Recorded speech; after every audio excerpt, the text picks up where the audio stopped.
loved Gothic style.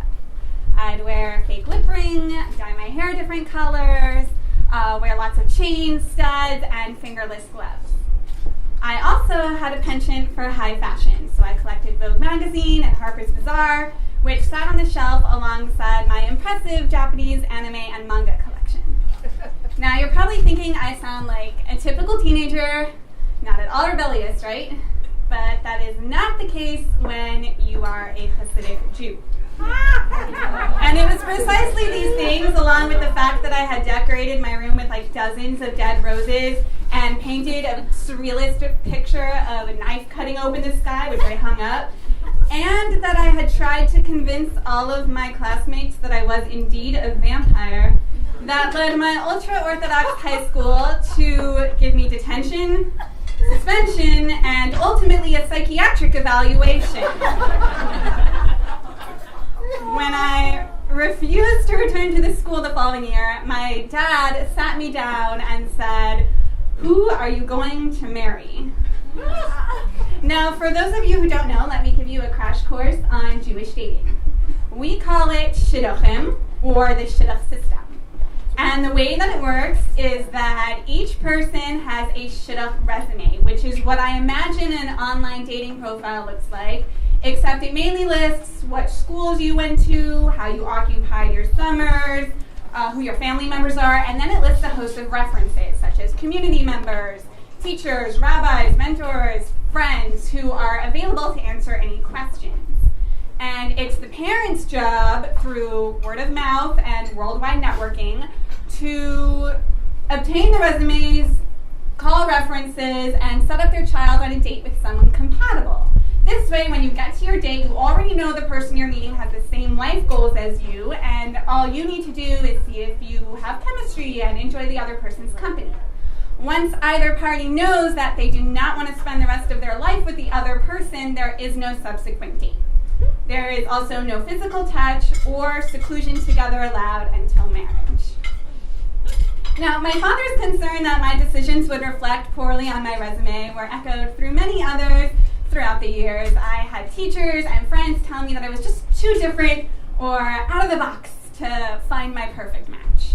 And when I turned 21 and still had no interest in entering the dating world, which is practically unheard of, my mom feared that, like her, I would end up dating dozens of men and still be single by the age of 33, which is a Jewish death sentence.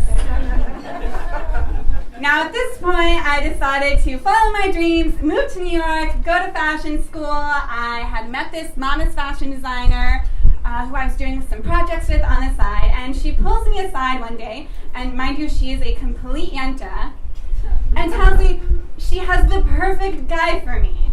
She was in Ohio, at a bar mitzvah, and she saw him from the back. She saw him from the back and thought that he was perfect for me. So I tried to convince her that I am really not interested, but she is very persuasive. And eventually I say, you can send along his resume to my parents.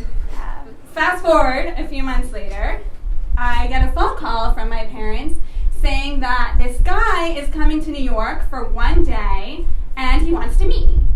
Now, what I failed to mention is that my parents are like the FBI of shidduchim. So they don't just call every reference on the list. They literally will call every person the guy has ever sneezed on, records their conversations, and listens to them over again. I'm not kidding. So the fact that they're suggesting this guy for me means that he has passed their very extensive background check.